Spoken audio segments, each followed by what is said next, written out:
Good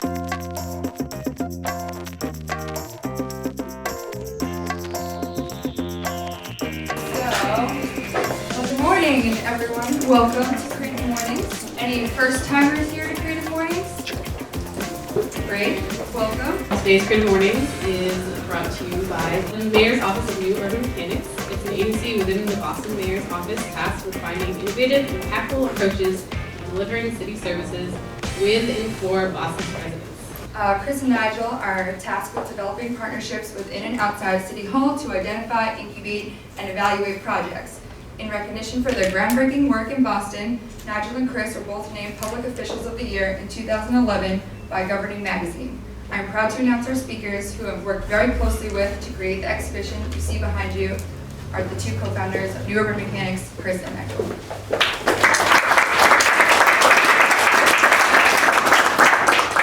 Thank you very much, Jenna. Can you guys hear me in the back? If we don't, because we don't use this, right? If we start to drop off, just wave to us. But thank you guys very much for allowing us to speak this morning. We're huge fans of Design Business in Boston, huge fans of the space, and really psyched that you guys are spending some of your breakfast with us. We're going to talk a little bit about the philosophy of New Urban Mechanics, and then go into sort of a thread of work, a set of experiments we've done really around mobility and civic engagement to basically highlight the approach that we take to driving innovation in Boston in the civic sector. I will turn it over to Nigel. We'll dive into sort of how we found it and kind of the philosophy behind the work we do and the process we take as we go forward.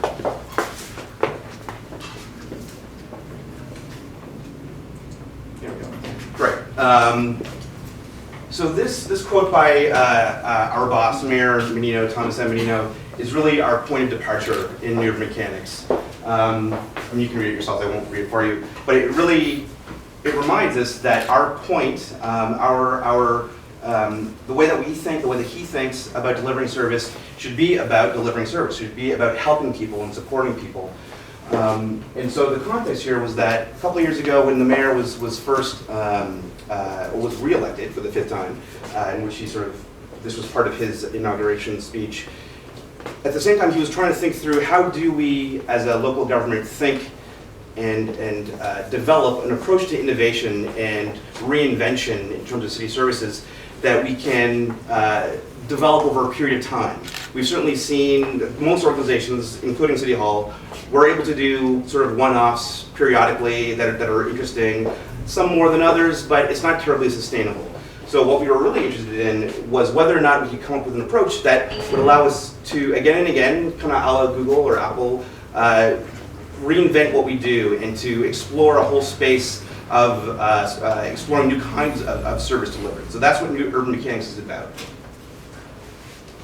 And so when we looked at how do we think philosophically and structurally, how should we organize ourselves to be able to do this? Our natural way of thinking was to say, let's use the mayor's example. So our mayor, so the nickname, the Urban Mechanic, from which we get New Urban Mechanics, was given to him in 1994 when he was first elected. So he's a 20-year mayor, right? Yeah, this is his 20th year. Originally the moniker was used to highlight the fact that he was all about the mechanics, like the nuts and bolts of the city, right? Smooth roads, neighborhoods that are safe, infrastructure that is sort of maintained at a high level of quality, and so on. And at the time, it was a bit of a risk. People were thinking maybe he should be taking a more high-handed policy approach. But he stuck to his guns, and he realized, and he began to explore the space of, by focusing on the mechanical elements and the sort of the mom and apple pie elements of the city, we can actually change people's experience of the city. So by starting with that as an example, we said, how do we build on top of that? How do we expand the realm of approaches that we were able to use in conjunction with this basic philosophy? So that's what we've done. So New Urban Mechanics also very much as we are a government agency, we're also really urbanists. And so this is another sort of keystone or cornerstone of our work, this Jane Jacobs approach, in which we are not just thinking about government services, but we are thinking really about the city at large and how everybody can engage in civic life and really be part of the process. And so we're not sort of favoring individual constituencies within that. So this is sort of the wonky slide, right? So this is how we've organized ourselves. So New Mechanics, we do two things, right? So on the one hand, we operate as an incubator, a civic innovation incubator, and on the other hand, we operate as an R&D lab. So in our incubation operations, what we do is to try to enable civic innovators to do their work. So in this, we define civic innovators as anybody that's trying to have a positive impact on their communities and are trying to connect with government in order to be able to do that. And certainly historically, over the last few years, we've seen lots of different social entrepreneurs that have taken I wouldn't say an anti-government, but we will pretend that government isn't there kind of perspective. And I think what we've learned is unless you as a social entrepreneur have some kind of strategy for engaging with government, you're always going to be inherently limiting your impact. And so the ability for these organizations to work with government becomes critical.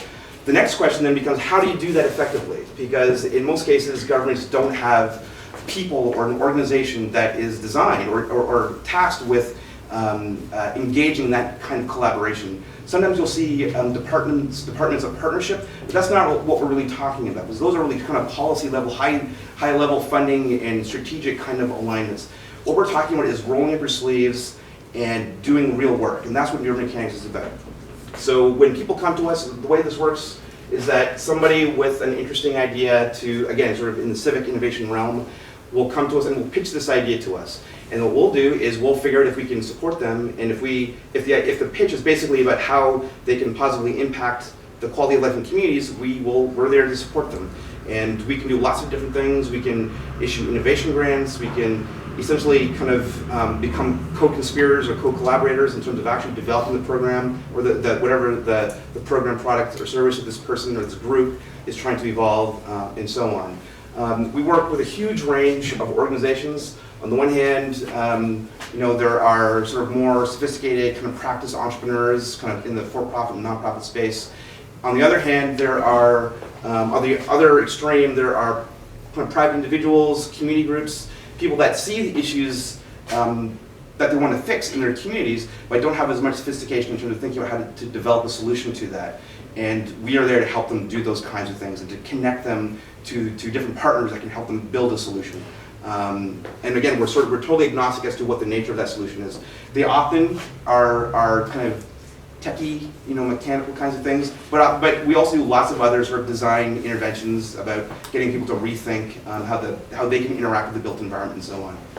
So that's sort of on the incubator side. On the R&D lab, we also do lots of things that just come out of our own heads. And we'll talk a little bit about how that has allowed us to explore a whole range of different projects in just a second. But one other half to what we do is to also try to enable government to become innovative. And the way that we do that is by growing or enabling a culture of innovation in government.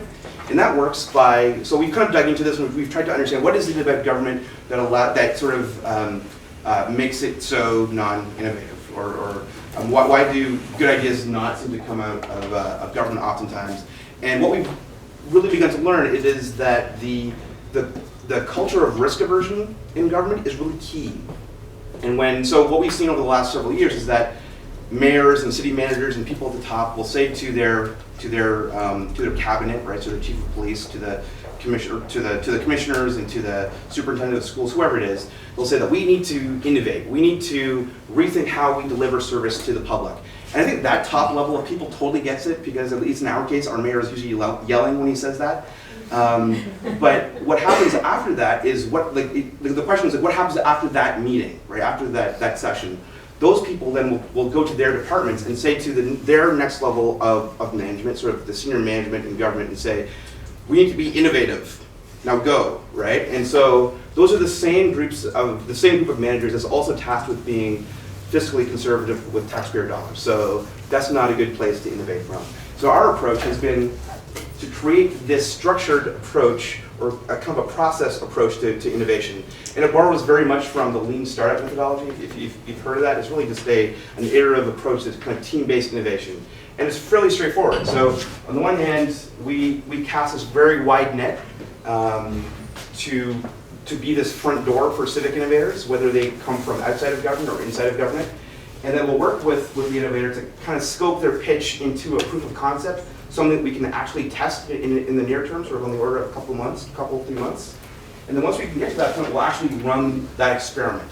And it is literally an experiment where we're looking we're looking for success criteria, or we're looking to hit the success criteria, which we set up in the initial conditions. So whether it's the number of people that are looking to interact with this new kind of program or service or whatever it is, we'll run the experiment. It's very iterative. It's not like it's like a little laboratory experiment. It's a very kind of design approach. Very sweetly in here. And then we'll hit the end of that, and then we'll work with the civic innovator, and we'll kind of do a pivot. We hit the pivot point, and we'll do a postmortem and say, did this work? Did it not? If it didn't work, is there some major retweak to the project that we could imagine getting it to work? And if so, we'll try that again. If it didn't work, and if we can't imagine how to make it work, we'll just try to be as ruthless as possible and shut it down. That's often very hard for government. So oftentimes it takes. You can't do it like on a Monday or a Tuesday. It takes a couple of weeks to shut it down. But we try to be as quick as possible with that kind of thing. But if it did work, we look at how do we scale this thing. So this is where it really gets interesting and hard. If something worked in a limited context, how do we broaden that context? And to a certain degree, that depends on the initial conditions and sort of whatever the organizational dynamics of that civic innovator are or is. Are they a startup? Are they a nonprofit? Are they just a private individual? So scaling means different things to different people. It could mean that maybe we connect, they need the next level of resources to be able to grow their impact, and we can certainly do that. We can connect to private sources of capital if they're a startup, or if they're a nonprofit, we can connect them to foundations or whoever. In some cases, what that means is that the city will actually become a customer to this new product or service, and then we will do the jujitsu to help to make that happen, to work through the logistics. How do you work through the procurement? And for those of you that have ever worked with government, you'll kind of know the pain of which I'm speaking, but it's going to be very, very challenging. Or in many cases, what we're beginning to find is that scaling means adapting these solutions to other cities. And so part of what we do increasingly is about connecting to cities, both nationally and internationally, about helping them to set up their own context for innovation. And then late last year, we were actually able to help the city of Philadelphia set up their own Office of Neuromechanics. And so the idea is that over a period of time, that it will be this network, this different nodes in this network of awesomeness, where you've got these different offices around the country, around the world, that are exploring the civic innovation space together and sharing and collaborating and so on. So that's sort of the philosophical angle of what we do. I forgot what we had. Yeah, so I mean, we have these three areas of work that we do. And these are totally evolutionary. We didn't start out doing these things. We just started, our approach early on was to say, let's just do as many things as we can. As much we tend to think of it in terms of like risk versus reward. I mean, we try to balance as many risky things with surefire things we know that will add value. But we have this massive pipeline of projects at any moment in time. And so I think we have like 50 projects on the go right now. It's sort of operating at different velocities. But over time, we've discovered these three patterns. So the first is a range of tools focused on kind of boosting education outcomes, sort of tools for 21st century learners. We also have a special focus on autism. So that's exciting stuff. We did also a bunch of really interesting projects with Code for America. This really interesting technology nonprofit on the West Coast to develop tools for Boston Public School kids and their parents. The second major area, Clicks and Bricks, is really looking at how do we change people's experience of place using sort of crazy design approaches and technology and game dynamics and so on. And the last is participatory urbanism. So that says urbanism right there, you can't see it. But that's really our way of looking at grassroots models of governance and sort of how do you enable local organizations to really take ownership of issues and to really engage in democratic dialogue and problem solving and so on.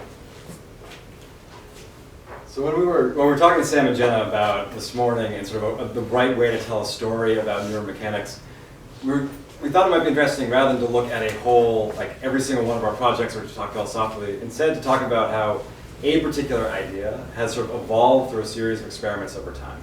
So that's sort of what this next sort of section is going to be. We're going to take you through sort of 8 discrete experiments that we have run that all sort of stem sort of conceptually from this photograph. So the Mayor Menino cares very, very deeply about personal connection with residents. And one of the most important services to him is the Mayor's 24-hour hotline, which is, again, open 24 hours a day. Anyone can call, connect with somebody who's a representative of the Mayor, and have a question answered, lodge a request, find out information, all those sort of things. So here's a photograph actually of the Mayor in the 24-hour hotline on the phones, as well as our Public Works Commissioner and our school superintendent. Now when you call, you do not normally get the Mayor, the Public Works Commissioner, the school superintendent. This was just sort of for a particular effort we were doing around calling people back who had lodged requests. But this is sort of representative of what the Mayor sort of expects out of his government. One where people can have a very direct and personal connection with the people who are representing them.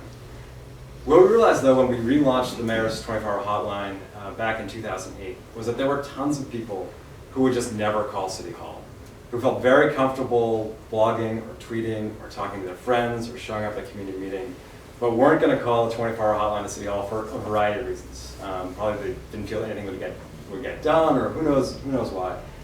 And so we sat down and we wanted to sort of basically grapple with this question: Can we create sort of this same sort of personal approach to service and expand our audience to reach more people over using mobile devices?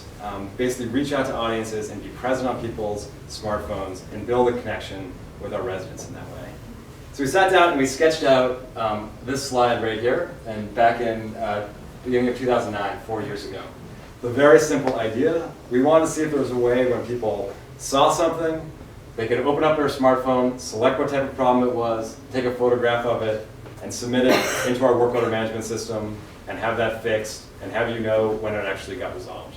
So this is slideware. We didn't actually build that. Right, this was just cut and paste. It's a very beautiful thing, as you can see. But see, select, shoot, submit, that was like the full idea that we actually had to start out with. And we took this slide and we talked to a whole bunch of people and said, hey, could you build this with us? And we were really lucky that we found a group called Connected Bits, a local development group.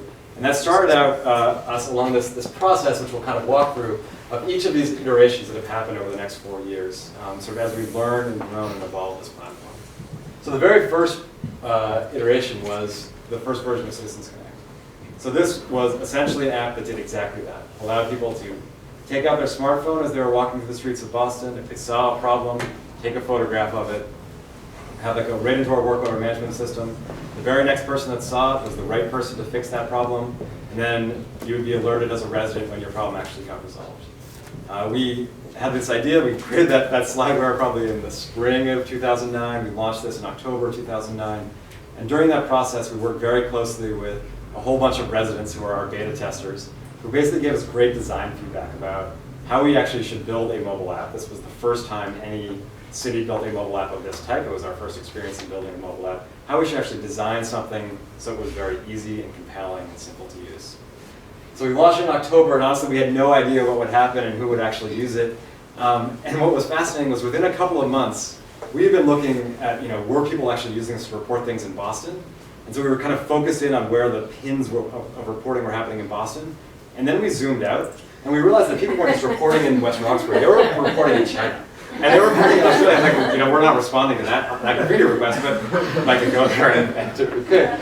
And we realized, this really is appealing to a group of people who feel empowered by their smartphone, who would want to connect with government using their smartphone. And what's terrific is, of all the buttons we had on this, the best button was something that was very simple. It was a feedback form. And we got a whole bunch of feedback from our residents about how we could actually deepen the engagement of this mobile app. So a year later, we launched the second version. And a lot of the feedback that we got was about how to make the experience of reporting not just a transactional one, but a social one. So traditionally, you call it city government and it's about you reporting something to the city. We wanted to convert that experience to something where it was you sort of not just reporting to the city, but sharing with your neighbors the fact that, hey, you took action, you reported something. Or that saying to your neighbors, hey, I took action and maybe you should too. So we added all sorts of features in 2010 that allowed that sort of social experience. A lot of the features that you now see, things like being able to see, share all of your reports through Twitter, share them on a map, share them within the app. And that actually led to some really interesting results that were totally unexpected. One story which some of you guys might be familiar with actually happened in this neighborhood by somebody named Susan Lebandabar, whom some of you might know. She's a very frequent user of Citizens Connect and very active in our community. She happened to be looking at the app one night, and she noticed a pin that somebody else had, of a report that somebody else had put in for a possum. And the report said something like, there's a possum in my trash can. I don't know whether it's alive or dead or what to do. That was like essentially it. And Susan saw the report and said, well, I know what to do. And like, you know, she's not an animal control inspector. She doesn't work for the city. She's just a neighbor. And she didn't know the neighbor who reported this, but she saw the pin on the map. So she left her house, walked over to where the dead of night. The dead of night, right. So she like walks over to her neighbor's house, finds the trash can, sees the possum, tips the trash can over, the possum sort of, you know, wanders off. And then Susan goes and reports or sends a tweet or puts something on her blog saying, hey, saw the possum, freed it, good night, sweet possum. And so and it was this moment where we realized, like, oh, right, you know, when we were thinking of this notion of Citizens Connect, you know, we were thinking this is about citizens connecting with government. And actually we were realizing, like, hey, this is about citizens connecting with each other. It's like a different form of connection that social actually allows us to do. And as much as Susan was reporting things, what was really interesting is our #1 reporter, like by far and away, was this guy named Mike Dennehy. And Mike Dennehy works for our Public Works Department. He's an inspector in our Public Works Department. And basically he realized that this app was awesome for what his job actually was, which was going around and finding problems in the city for his fellow Public Works folks to go and fix. And so we worked with him and a bunch of other people to launch a version for this tailored directly to our own employees that we call City Worker. And this allows our employees in our Parks Department, in our Public Works Department, and our Transportation Department to, through their normal course of business, not just be able to report issues, but actually be able to respond to them as well. So they can see their work queue that they have for that day right on this mobile app and be able to respond to things while they're in the field. What's interesting is, a couple of weeks ago, we passed our 10,000th request that was submitted through the Public Works Department using this mobile app. See you around. And what's also kind of fascinating is, for us, the really interesting stuff with how to use this technology is not just to make our own employees sort of more professional, but also more personal. And what City Workers allowed is for some connections that we, again, never really experienced, or never really thought we would see. So a very frequent request from our residents are people wanting recycling bin stickers. These are stickers you can just slap on a normal trash can, and it lets our folks know that that trash can is filled with recycling materials. Our Public Works guys sort of drive around in the field with a whole stack of recycling bin stickers. And now, if somebody calls City Hall or uses Citizens Connect to say they want a recycling bin sticker, the Public Works guy in the field gets that report on their phone and can occasionally show up at the door like 30 minutes later after you call with a recycling bin sticker that they're either putting through your mail slot or giving to you directly. Now, I don't know about you, but we've had residents who have called us back or emailed us back shocked that, like, they called City Hall and 30 minutes later, there's somebody there answering their request. It's like totally a mind-blowing experience for our residents. They were shocked and a little bit freaked out. Yes. They're definitely both those reactions. Yeah. So it's sort of been an interesting spin-off. And then we realized, you know, we have both folks inside City Hall and outside City Hall who are using this app. So how can we actually have them looking at the exact same problem in the field in the same way? And that led to this project that we call Spot Tag, that, as you can see, failed. Did not work. But we had this idea that what if, as a resident walking down the street, you saw a broken street light, or even better, you're walking to a place like the Boston Common and you see a park light that's out. What if you could simply sort of scan a QR code on that broken street light? So you could say it's this specific street light in Boston Common that is broken. And that the Public Works guy or the Parks guy could actually see when they went and fix it, they could simply scan that same QR code to note that it was fixed. So they were actually having the exact same view of the same asset in the city. It was a very nice notion, and it totally didn't work for a whole host of reasons. From an asset management side, we didn't have the underlying sort so technology to make it work.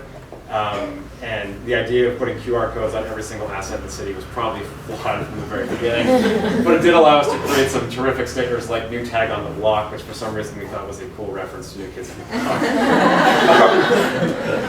So that one didn't work. But it was a nice attempt to sort of push the platform forward. We also, at the same time, started working with a group of researchers out of Harvard and UMass through a group called the Boston Area Research Initiative.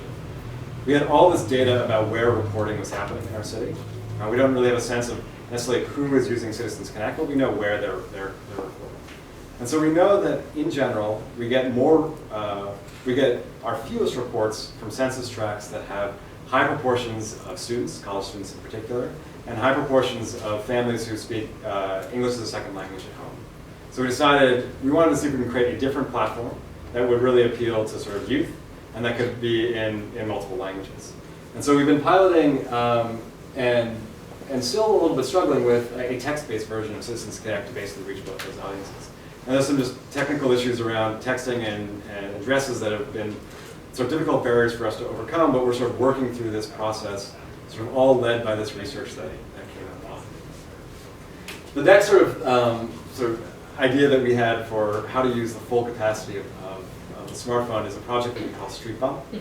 Some of you guys might be familiar with Street Bump. So if Spot Tag was all about using mobile phones' abilities to scan and Citizens Connect Text was all about using the ability to use text on mobile phone, this is really about using the accelerometers on the smartphone, using your smartphone as a sensor.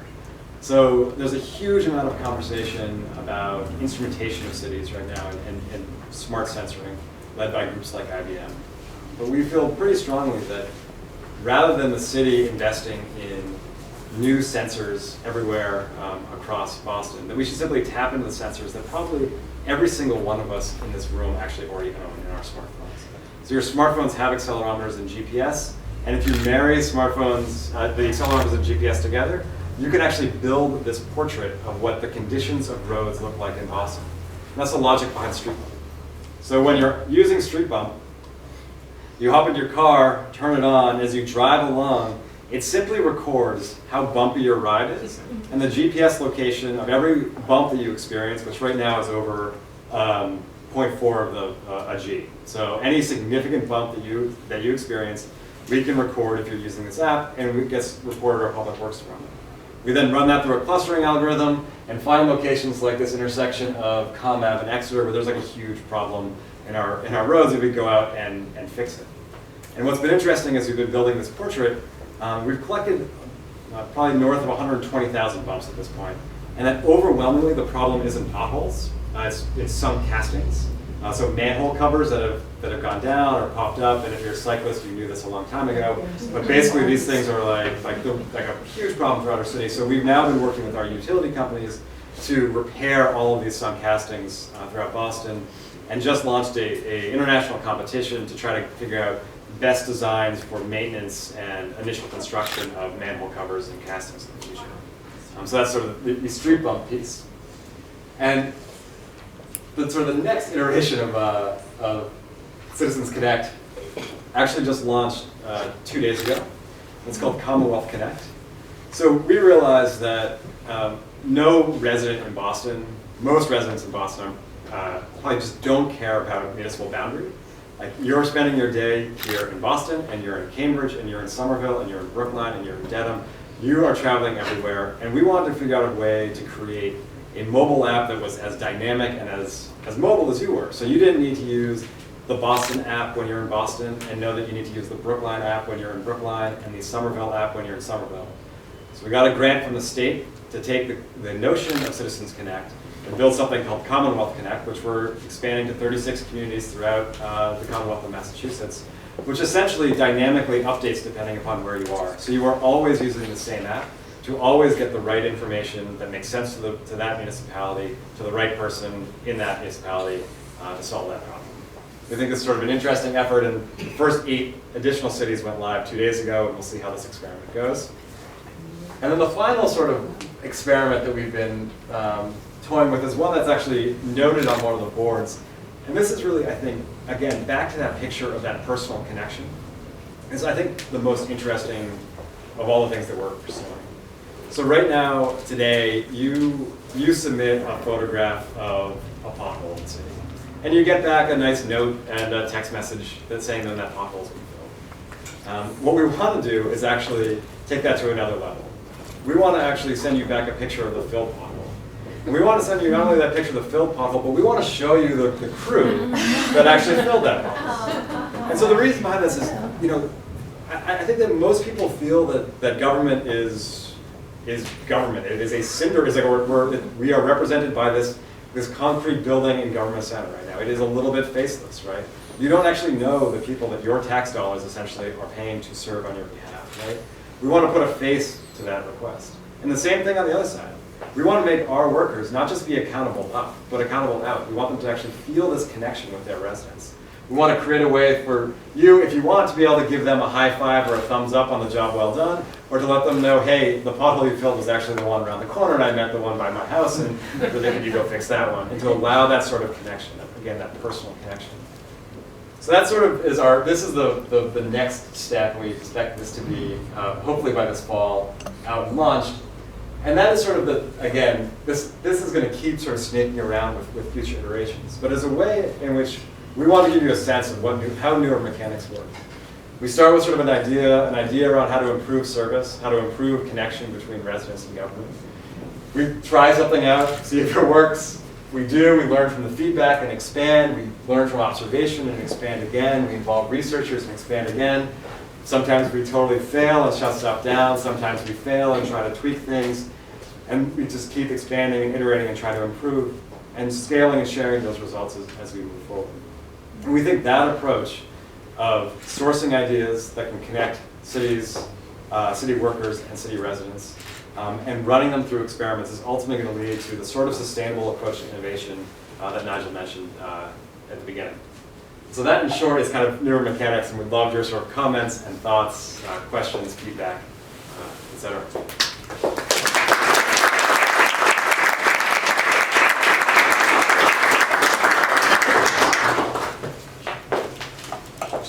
So I think all of the stuff you're doing is awesome, and I love the apps and the mobile bent to it. I don't know if there's hello. That's all right. I can just talk loud. It's okay. And the thing that it keeps making me wonder is improving Boston is awesome, and you mentioned a little bit spreading new urban mechanics to other cities. But it also seems like the assets you're creating, the apps, yeah. the street bump, like if you could just create an API that has the GPS information so any city could access it and find out where the street bump, you can go way bigger than Boston itself. And I wanted your thoughts on that. So that's always been part of our strategy. Yeah. So when we were first rolling out Citizens Connect, as much as we like our app and we think it's pretty, we also knew that not everyone would want to use that way in. And so we, at the same time that we were doing that sort of kind of client development work, that app development work, we were also building out the back end to be an API. Mm-hmm. And so it's a totally open API. It uses a very open standard. It's called Open 311 if you're interested. And it's a standard that lots of different cities are using. And so we're beginning to see, apps being reused across different in different contexts. There's another kind of active app in Boston. It's called C-Click-Fix, which is a great app too. It can tie into the same backend that we use and so on. So we certainly don't imagine that what we do is the only way of sort of reporting these kinds of things. For sure. What's sort of interesting that I think we're seeing not only just a sort of innovation in technology, but innovation in sort of business process and approach. So we definitely share that vision, right, of being able to expand this platform. But there is this question of, if it is built in Boston and is built out of this office, to what degree should the city of Boston, the government entity, actually be supporting the use of street bump in Bristol, England, right? Mm-hmm. And we're still sort of figuring out how do we actually create the right partner entities and processes to be able to support larger expansion. Mm-hmm. I guess I'm really enjoying your talk and what you all do, and I'm wondering if you're working on projects, for instance, that involve things like in Boston we read about a lot of problems with timeliness of the school buses in Boston, or safety for children, or safety in general, and then healthcare, I'm wondering. So I don't know if you can talk about some of the other aspects of your interests. So we mentioned one of our areas of focus is tools for 21st century learners. So that's a huge focus for us. How do we build better tools for parents and for kids? And so the one issue that you mentioned, sort of timeliness of the buses and so on, that's obviously a huge issue. And so obviously we don't control the bus system, so we had to come at it kind of from a sideways perspective. But what when we talk to people, to parents, the feedback that we're getting is it's one thing for the bus to be late, but it's another thing for me not to have any sense of where it is, right? So I know that it's going to be late. If it's going to be 20 minutes late, great, if I could see that in some way. So last year we developed an app called Where's My School Bus? Which it does exactly that, right? All the buses have GPS on them. I mean, it's kind of surprising that there wasn't already an app like this. So, but essentially it's a web app, so you don't have to have a smartphone. And it shows you on a map where your kid's school bus is. Very straightforward, and we've been rolling it out. And hopefully through the next year it'll be kind of a much broader platform. We're also, when we think of like other issues regarding, especially special needs kids, like we talked a little bit about autism, that's a big area of focus for us. Providing, autistic kids often have neurologically, they just have a different view of the world. And so we've developed, with a local startup, a range of apps that allow them to use iPads to be able to learn new tasks. For some reason, they just respond really well to that particular medium. We haven't done a lot on the healthcare front, but we're doing one experiment, or we will be launching one experiment now. This is an experimental experiment, and so one of our collaborators inside City Hall took a trip out to the West Coast a few months ago, and in San Francisco they have these urban prototyping festivals, which are kind of very cool. You just get people together and they hack things together that in one way or another sort of change people's experience of the physical space. There was like crazy slides and all kinds of strange things. But one of the interesting products was a heart rate monitor.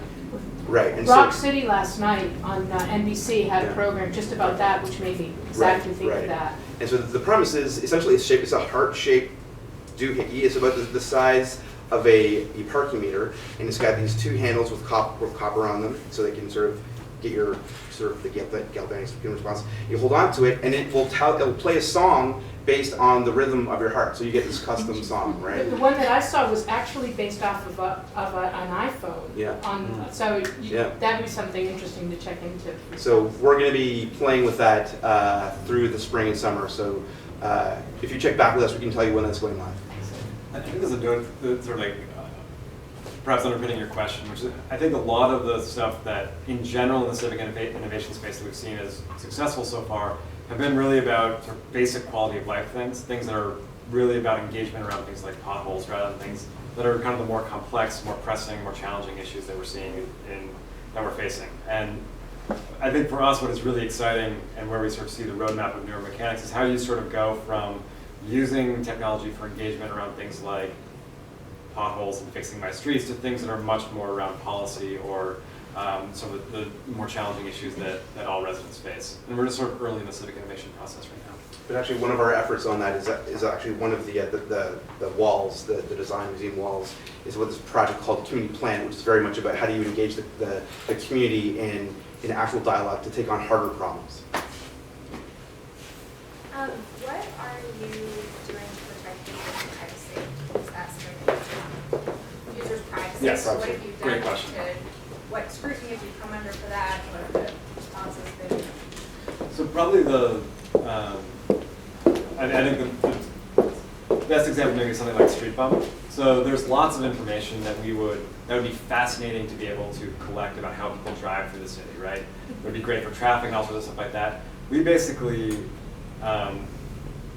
have not collected any of that, and so we think it's really, really important, particularly as government. I think it has to be a higher bar for us that people have to opt in essentially 3 times to be able to use this app. They have to download the app in the beginning. They have to actually start the app when they want to start collecting data, and then they have to submit that data when it's actually collected. And the data that we're actually collecting is only the GPS location of where that bump was. It's not their trip or anything else like that. It is simply the GPS location of that bump. You have to be going more than 5 miles an hour, so you have to actually be driving at the time. Your trip has to be more than 1/4 of a mile, so you have to have actually gone someplace. So if you're at home and you're sort of running around like shaking the app. We're not collecting any of that information. So we set this bar, which I think is puts a heavy emphasis on privacy, and we've worked really hard in making the language as clear as possible about the data we're collecting, why we're collecting it, who we're collecting, and where it goes. But I think it's a very, very important issue for us to take on. And I think also speaks to the direction that we want to go. We do this. Everyone is really, really comfortable and familiar with the notion of sort of donating their time to volunteering or donating blood or donating money. But that idea of donating data from your mobile phone to government is still a very much foreign concept, right? And so we think that things like Street Bump are this like first step in sort of data donorship. And we want to figure out, we want to make sure we're doing that right and sort of being very clear about how to do it. And we're still at the early stages. We got some early, when we started pitching early versions of the app, the first thing that the technology folks would ask us is, oh great, you can run it in the background and it'll just be there and you don't need to remember that it's there. But we didn't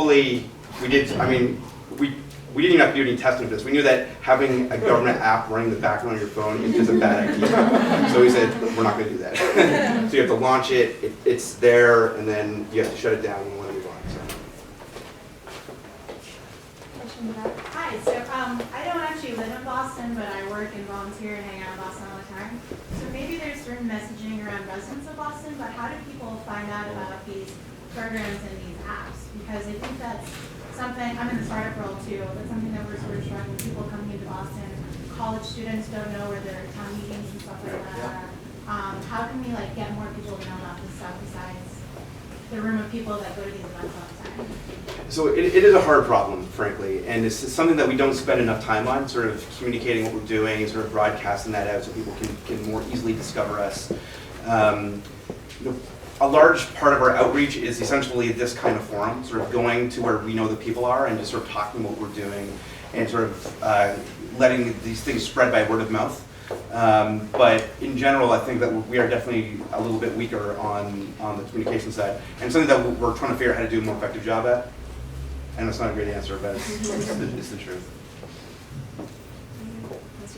I just wanted to know how much you guys kind of collaborate with other local governments, and because when you mentioned about how the people were pinning from China and Australia and all over the world, how much, like, would you even think about saying like, hey, China, these people want to tell you that this is happening, like, can we help you develop this? So that's exactly, so when Chris talks about like what is our role in like rolling out Street Bump, that's an actual dilemma that we now face. But we're still going to do it, right? So we're still going to roll out Street Bump in Bristol, in Vancouver, in Philadelphia. So we are very much about collaborating with other cities. It's just sort of an interesting question. I mean, how should we as Boston city officials, be spending our time sort of in China or wherever? But our general sense is that the more that we can sort of spread the culture of civic innovation, the more that we can also tap into it, right? So we've been very kind of aggressive about doing things ourselves, but we would love to be in a place where we could more actively adapt things, really interesting solutions from other localities, nationally, internationally, to our local context. Just last week or the week before, there was, you might have seen, like there was the news about sort of the relative level of the flu over this year versus last year. There were several hundred cases versus 70 cases the year before. When that first came out, we very quickly came across from our collaborators in Chicago. There was a guy there, a civic hacker essentially, that had built this flu app that would, in a very kind of simple and kind of engaging way, show where all the cases of, or all the flu clinics were where you go get to inoculate. And very quickly, our civic hacker, this guy Michael Evans, adapted the app for our context and redeployed it. So we would love to be able to do more of that over the coming years. Right, and collaboration is the way to do that. We have time for one more question.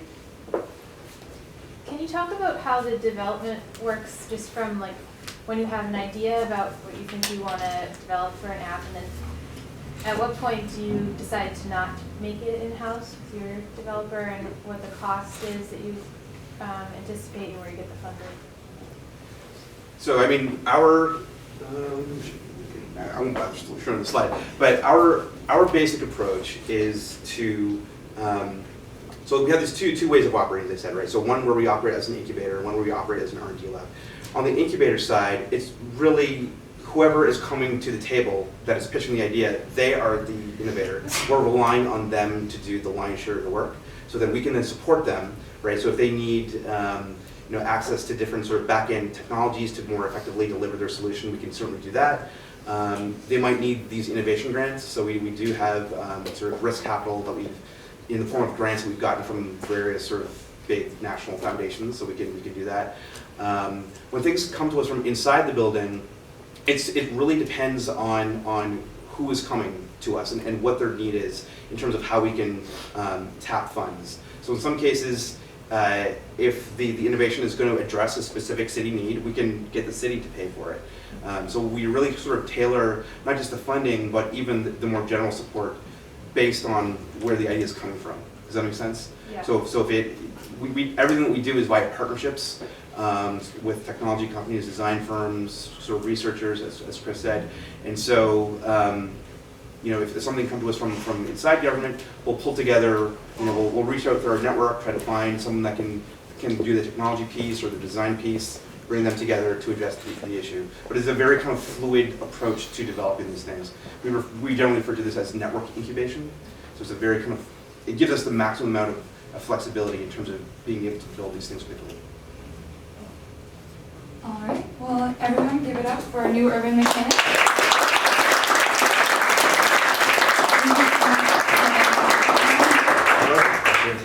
Thank you everyone for coming to Creative Mornings. And if you have any questions about Factor 6030, Jessica is going to show off one of the micro unit showrooms. So if you guys would like to see one of those units, please see her and she will take you around. And thank you everyone for coming. And I know it's early, but thank you, and we'll see you at the next.